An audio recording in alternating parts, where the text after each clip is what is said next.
Lion King came out in the summer of 1994. In the spring of 1994, on Broadway, opened our enormously successful stage production of Beauty and the Beast. Michael Eisner said to me, you know, we should do The Lion King on Broadway.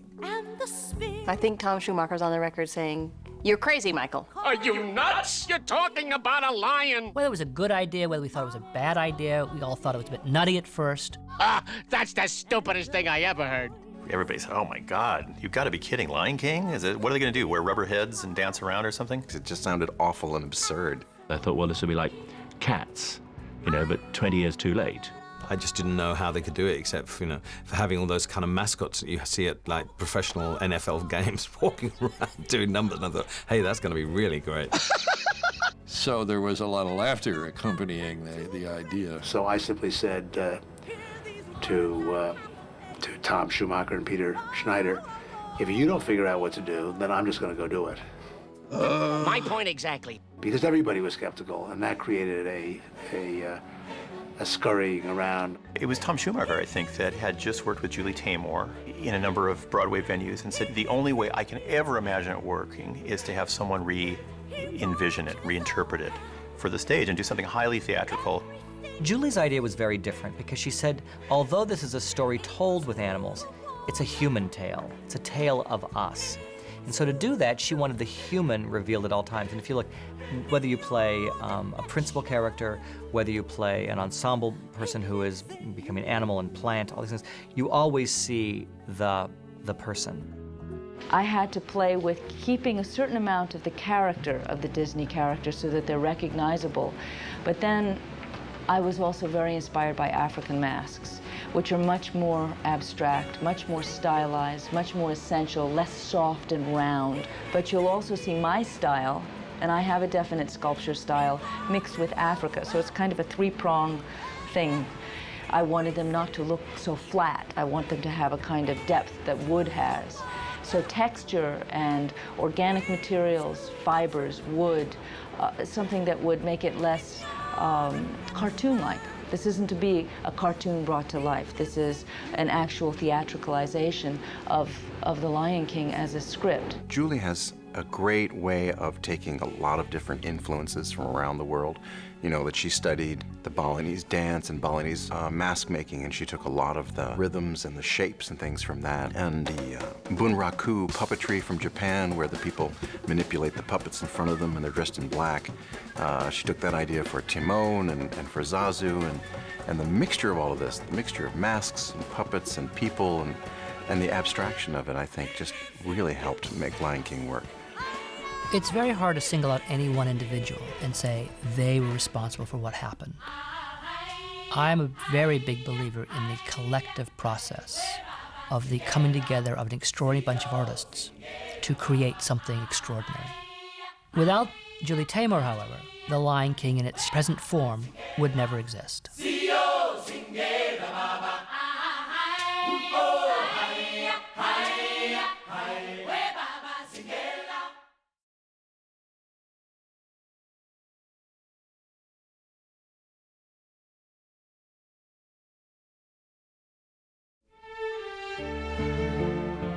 Beauty and the Beast succeeded as a stage play because it was such a good play, a good structure to begin with, that it transferred really pretty literally onto the stage, where Lion King had to literally change costume. It had to transform itself into something that was stagey. Ironically, people always assume that Julie Taymor came into our first meeting and pitched an idea for the physical world of the piece. And she didn't. She flew to California and we sat down in my office. We just talked about it. Her ideas were all about music and all about story. And I said, what about how would we ever actually make this play? She said, that'll come later. She says, first we have to figure out how do we tell this story? What is the story? The basic story is so strong, it's so classical, archetypal of the prodigal son, the child who has to leave home and has to go on this journey of self-knowledge before he's allowed to come back again and take his proper place with his family and his land. That's a story for all time. So you're starting with something that's very good. I also was completely excited by the combination of music. The Elton John songs joined with Lebo's South African influence with the chorus seems to me in a fantastic combination and very unusual for a Broadway score. It's much more innovative, it's much more fresh, it's new, and as I live and work with a composer, I'm very big on the music, and it's very important that I love the music.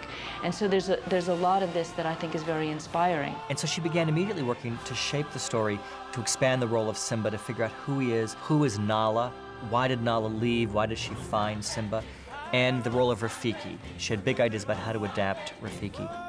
She did want to change Rafiki into a woman, which we agreed to, but the spirit of the Broadway show is the spirit of the movie. Visually, Julie threw out the movie and reinvented it, but thematically, she kept the story and the emotions and the themes of the story. So we finally got far enough in the process where Julie said, you know, I have to hire somebody to write the book, the script, and you seem to know it really well. Why not you? So we did it. And so that was also another really interesting collaborative process. It was one of those, what do you call it, like a harmonic convergence of talent. A great mixture of people in the room that we could bounce off of each other and write together and create together. It was one of those sort of, I don't want to call it a rare thing, it's just a precious thing. That's the testament to an artist. If they make a strong enough statement, then it always feels like, well, of course, it's always been that. You know, it creates its own identity and it lives and people feel like it's always been there.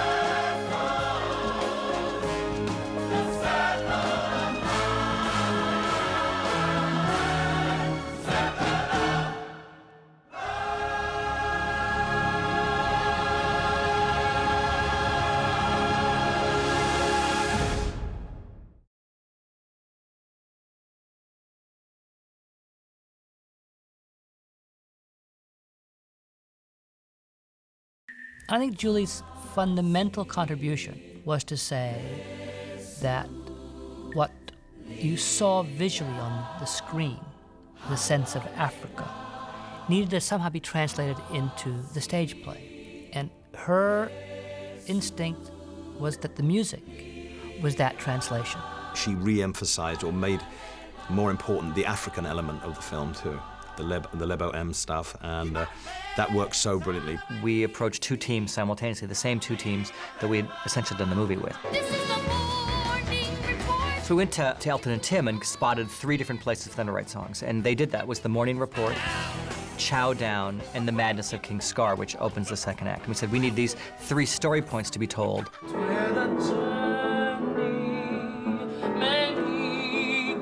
And there's additional songs written by myself, Hans Zimmer and Mark Mancina from the album Rhythm of the Pride Lands, which have been rearranged and arranged for the Broadway production.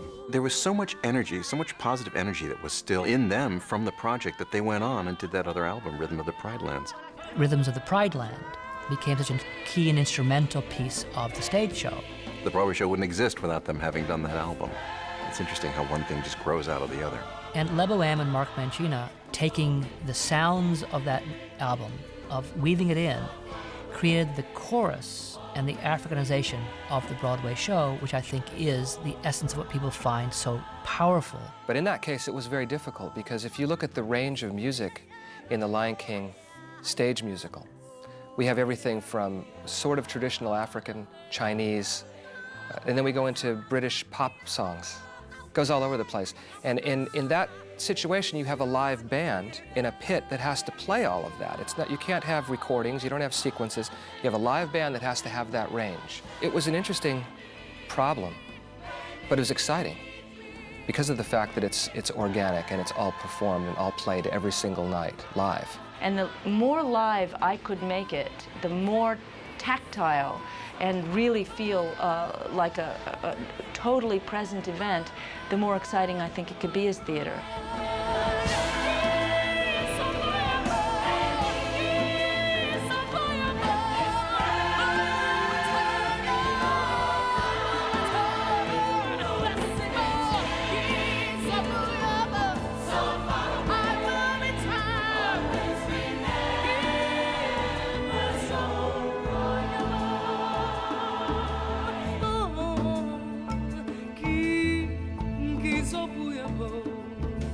Bessimo, my people, Bessimo.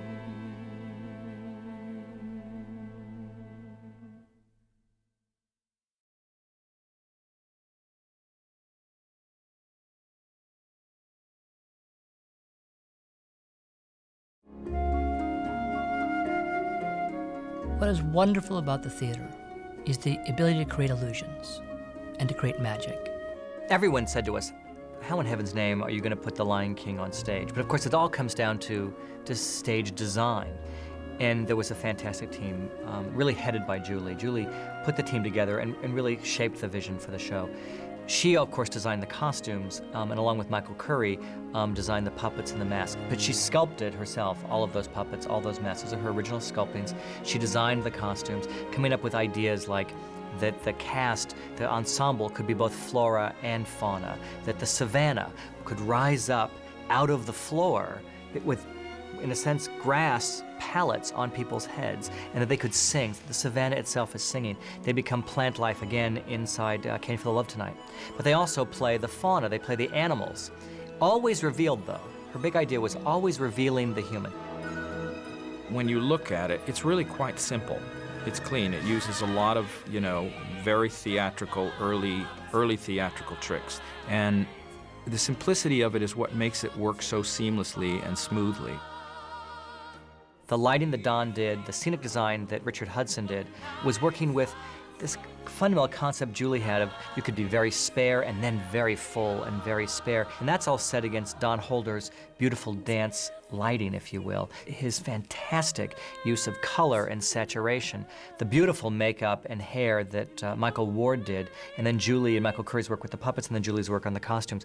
These elements all come together to create an entirely new look for it.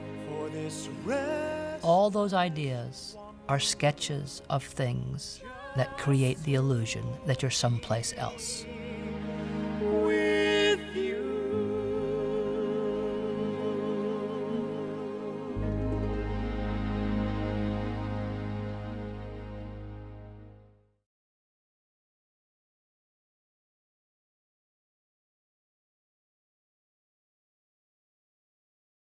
One and two and three.